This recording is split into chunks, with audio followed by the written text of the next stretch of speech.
TV América, transmitiendo desde México para todo el planeta. Buenos días América, buenas tardes Europa, buenas noches Asia. Yo soy su sommelier de cabecera, Lupita García, desde su programa Alma de Vino.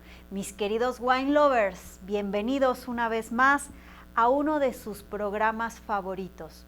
En esta ocasión vamos a platicar un tema muy importante. Vamos a hablar sobre la vid, sobre las uvas autóctonas de cada país y vamos a hablar un poquito sobre lo que es la vinificación, cómo se hace el vino blanco, cómo se hace el vino tinto, cómo se hace el vino rosado. No se muevan de su lugar, que esto está interesantísimo. Mis queridos wine lovers, en esta ocasión vamos a platicar un poquito sobre la vid, las uvas y la enfermedad que atacó a grandes regiones. La vid, vamos a tomar en cuenta que la vid se le llama vid a la planta per se, y uvas, las uvas es el fruto que nos ofrece esa maravillosa planta. Vamos a hablar un poquito sobre las partes de los racimos de las uvas. Miren, en esta parte tenemos las hojas de la uva, tenemos el racimo, a los que les vamos a llamar uva, baya, algunas personas les llaman fruto, es dependiendo de cada región en la que estén ustedes. Cada racimito tiene unos chinitos, les llamo yo, pero su nombre original se les llaman zarcillos. De alguna manera es como está conformado el racimo de la uva. Ahora, es muy importante conocer cada uno de las bayas o cada uno de los frutos trae, si ustedes se dan cuenta, una pielecita. A esa pielecita le vamos a llamar ollejo. Esa cascarita en las uvas tintas es la que le da el color a los vinos tintos. También tenemos uvas blancas. Las uvas blancas es la que le da el color a los vinos blancos, ¿ok? Bueno, hay que tomar en cuenta que estas partecitas de las uvas se les llaman bayas, y todas las uniones donde conforma cada una de los frutos o cada una de las bayas se les van a llamar raspones. Cuando nosotros tenemos uvas todas concentradas y se van a un tanque para desprenderlo y formar la vinificación, el proceso de vinificación es por medio de quitar todos esos raspones y eliminar toda esa parte para que se pueda vinificar. Pero más adelante les voy a explicar cómo es que se vinifica. Vamos a hablar un poquito sobre uvas autóctonas. ¿Qué son las uvas autóctonas? A ver, amigos, en Europa es el origen de donde nace todo este maravilloso mundo del vino. Entonces, ¿qué sucede? Que cada país están reconocidas oficialmente sus uvas representativas. Por ejemplo, en Francia tenemos más de 4,000 variedades de uvas. Por ejemplo, Cabernet Sauvignon es una uva francesa, Merlot, Cabernet Franc, Sauvignon Blanc, todas esas uvas son autóctonas francesas. Por ejemplo, España tiene sus uvas francesas, sus uvas autóctonas, perdón. Por ejemplo, Tempranillo es una uva 100% española, y de ahí sigue la uva Garnacha, o en algunas regiones le llaman uva Grenache. Tenemos la uva también indígena, insignia de España, que es la Viura, que es una uva blanca. Tenemos también uvas regionales como la uva Garnacha, Tempranillo, Viura, que son muy representativas de ese país, España. Y después tenemos Italia, hablando de las tres potencias más grandes que es Europa en cuanto a temas de uvas. Italia también tiene sus uvas autóctonas. Por ejemplo, tiene Sangiovese, uvas Brunello. Todas esas uvas son representativas de cada país. ¿Esto qué significa? Que, por ejemplo, en el Nuevo Mundo nosotros tenemos vinos Merlot. Pero resulta que el origen real de una uva Merlot es francesa. O por ejemplo, en, no sé, América, Estados Unidos, tenemos uvas, por ejemplo, Chardonnay, que Estados Unidos es una de las más grandes potencias haciendo vinos Chardonnay. Pero ojo, la uva Chardonnay es de origen francés, es de donde viene. ¿Por qué toda esa versatilidad de uvas autóctonas ahora están en Nuevo Mundo? Es precisamente por eso que yo les platicaba sobre el hecho de que llegan de España a toda la región de América diferentes tipos de uvas. Ahora, hay uvas que se dan con mayor facilidad en el Nuevo Mundo. Eso no significa que sean uvas representativas de ese país, ¿ok? Esta variedad de uvas nos hace también tener una versatilidad infinita de diferentes tipos de vino. Por ejemplo, no es lo mismo tomar una uva o un vino Merlot de Francia que tomar un vino Merlot del Nuevo Mundo. Varía muchísimo las temperaturas, varía muchísimo la tierra, varía muchísimo la altitud, y es por eso que en ciertas ocasiones tenemos diferentes tipos de Merlot. Nos saben diferentes un Merlot del Nuevo Mundo a un Merlot del Viejo Mundo. Otra de las uvas que llega a América y que se concentra en México es la uva Misión. La uva Misión es de origen francés y es una de las uvas que adopta México porque en su característica se adapta más a todo el clima, se adapta más al suelo. Entonces, recapitulando un poquito, Estados Unidos tiene como uvas representativas la uva Chardonnay, que ojo, queridos amigos, eso no significa que sea la uva que nace ahí. Tomemos en cuenta que son uvas que vienen del Viejo Mundo y que se establecen y que en su potencia se dan en su máxima expresión por la calidad de tierra y de clima. En México, la uva autóctona francesa que tenemos como representativa es la uva Misión. Después, en Chile, la uva representativa que ellos tienen como bandera es la uva Carmener.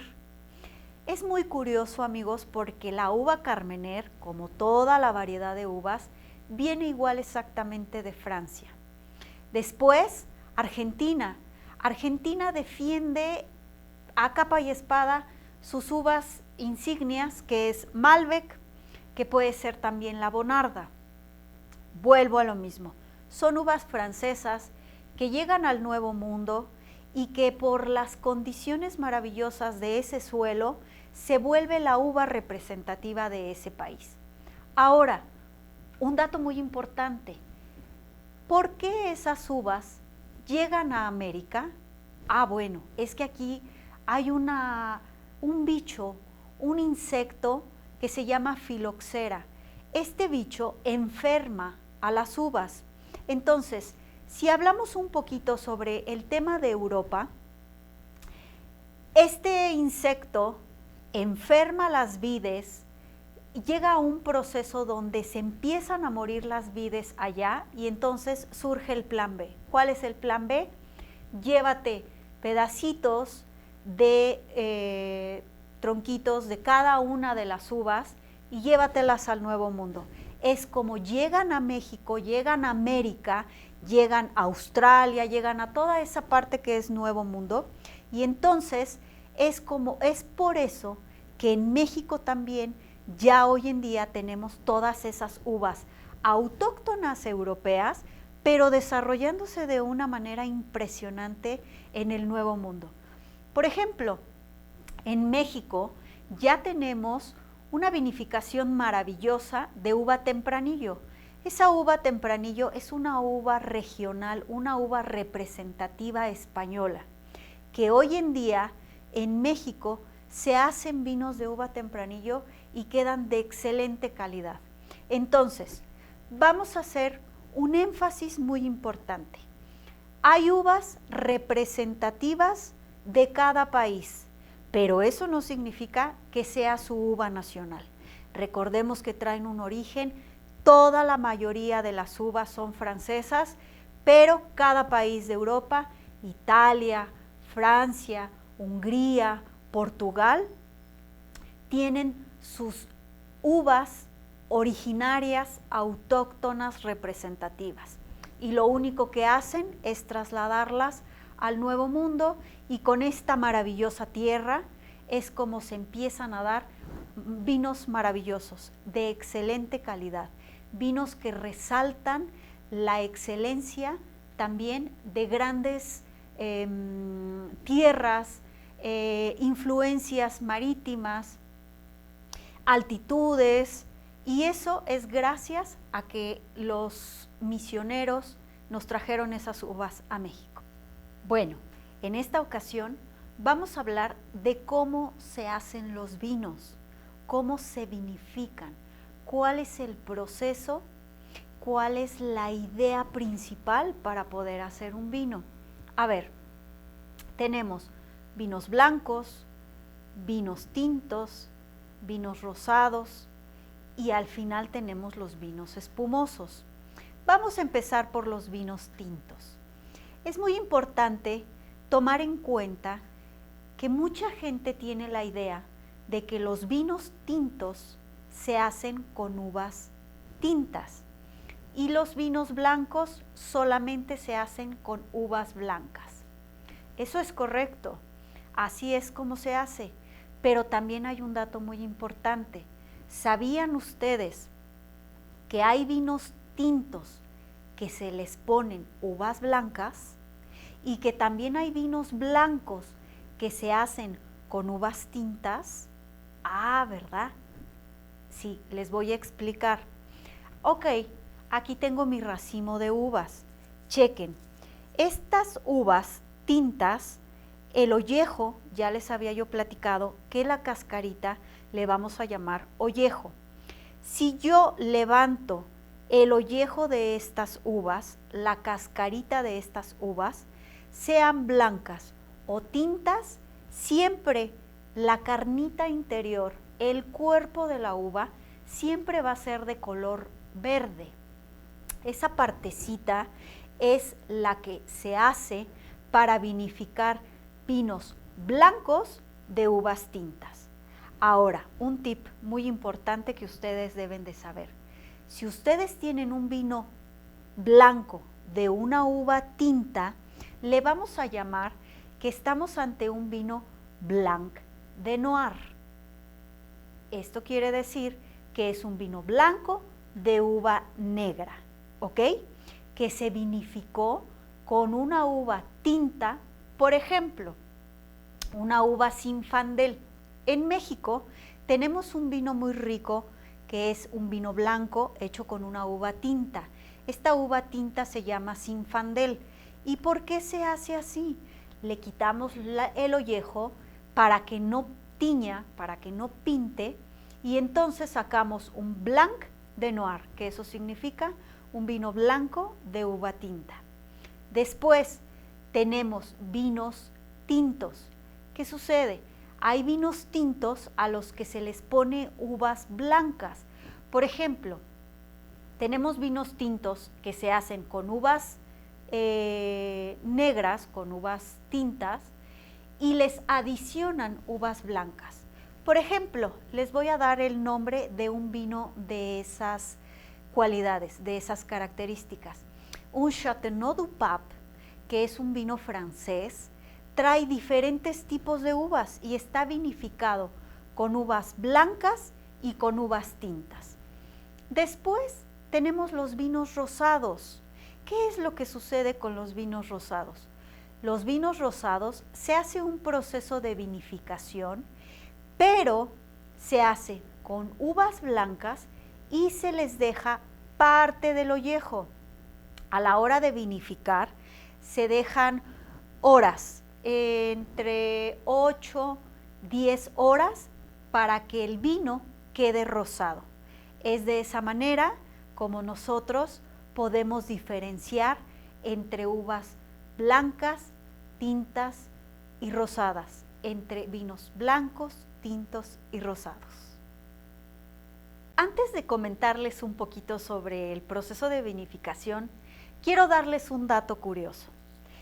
Antes, todos los productores de las bodegas hacían la vendimia. La vendimia es el acto de recoger todas las bayas o todo el fruto, las uvas, para empezar el proceso de vinificación. ¿Y qué hacían? En grandes toneles se echaban ahí todos los racimos de uvas, y como al final era una fiesta, al final era un festejo, era todo lo que representaba la cosecha, el jolgorio de ya haber traído todas esas uvas a la bodega. Entonces, ¿qué hacían? Empezaban a pisar las uvas. Eso se hacía antes. Era una forma de empezar la fiesta para empezar a producir el vino. ¿Por qué se hacía esto? Para que el vino empiece una fermentación, necesitan levaduras, y las levaduras vienen a través de un hongo. Entonces, como dato curioso, mis queridos wine lovers, lo que hacían era pisar la fiesta, la euforia, el sudor y toda esa parte conflictual hoy en día, era el proceso que hacía que las uvas empezaran una fermentación.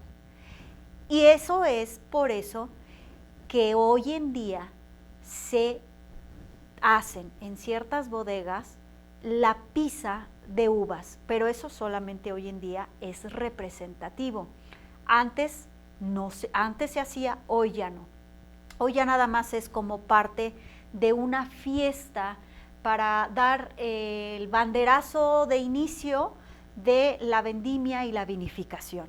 ¿Ok? Bueno, vamos a platicar un poquito sobre la vinificación. Ya que están todas las uvas listas para la cosecha, hay que tomar en cuenta que tenemos dos conceptos. Hay viñedos que trabajan la cosecha o la vendimia a mano, y hay viñedos donde trabajan la cosecha o la vendimia con máquinas. Es muy importante tomar en cuenta que mientras las vides sean más antiguas, mientras tengan más edad, mientras sean más delicadas, obviamente el proceso de vinificación siempre va a ser a mano. Ya en bodegas más modernas, donde de alguna manera las vides no tienen tanta edad ni son como que con gran variedad de antigüedad, se usan máquinas especiales para la vendimia. Entonces, se recogen los racimos, se llevan a las bodegas, pasan por una máquina que les llaman despalilladora, donde lo que hace esa máquina es quitar las bayas o las uvitas de todos esos raspones, como les comenté, que es la parte que sostiene a la uva. Entonces, la despalilladora quita todo eso, pasan por un proceso de molienda y después se van a grandes toneles para la fermentación. Eso es graduado hoy en día por grandes toneles con temperaturas, se va rigiendo a través de ciertas temperaturas. Hoy en día son toneles muy grandes de acero que por dentro traen serpentines que con calor se empiezan a graduar las fermentaciones. Después se echan, ahí es donde se empiezan a introducir esas levaduras que al final resultan ser unos hongos que empiezan a trabajar. Recuerden que la levadura trabaja con un medio templado y con azúcar. Entonces, los toneles con la temperatura que se van registrando manualmente, más el azúcar añadida del producto de las bayas, se empieza a generar la fermentación. Una vez el proceso de fermentación, se hacen unos filtrados, se hacen unos colados, se revisa el producto, se revisa el proceso, se ve si se va a volver a filtrar y después de ahí es donde pasa a las barricas. Es muy importante también tomar en cuenta que hoy en día no todos los vinos pasan por barrica. Eso ya es cuestión de cada bodega, de la edad de las uvas, vamos a llamarle un poco los caprichos de los enólogos. Los enólogos son como los cocineros, que son los que llevan el proceso de cómo se va a terminar un vino. Si ese vino va a pasar por barrica, si ese vino solamente se le van a añadir chips. Hoy en día hay muchos procesos de vinificación. El nuevo mundo ha absorbido hoy en día nuevos procesos diferentes, donde ya no se mete tanto las barricas. Por ejemplo, Australia está muy metido en todo el tema de la conservación, del no estar dañando el clima, todo lo que es la sustentabilidad. Es por eso también ese tema tan importante que es los corchos, que ese será un tema también que trataremos en otra ocasión, el tema de la sustentabilidad, de qué manera hoy en día el nuevo mundo y Australia ha hecho que ya no se corten más robles para las barricas, que se hagan de otra manera, que se fermenten en otro tipo de procesos. Y es muy importante también tomar en cuenta que la vinificación en México, en el mundo, es muy importante también para el proceso de la conservación del planeta. Es muy importante también que tomemos en cuenta los diferentes tipos de corchos y todo eso también le va dando valor, le da el valor que requiere, el valor que necesita a un vino. Ustedes se preguntarán, ¿por qué hay vinos tan caros? No se pierdan los siguientes capítulos, porque realmente encontraremos ese enigma del por qué hay vinos tan caros y por qué hay vinos que son más baratos. Muchas gracias. Hasta luego. Para contactar con el programa, estamos mostrando en pantalla nuestras redes sociales. Esto fue Alma de Vino. Yo soy Lupita García, su sommelier de cabecera. Nos vemos en el próximo programa.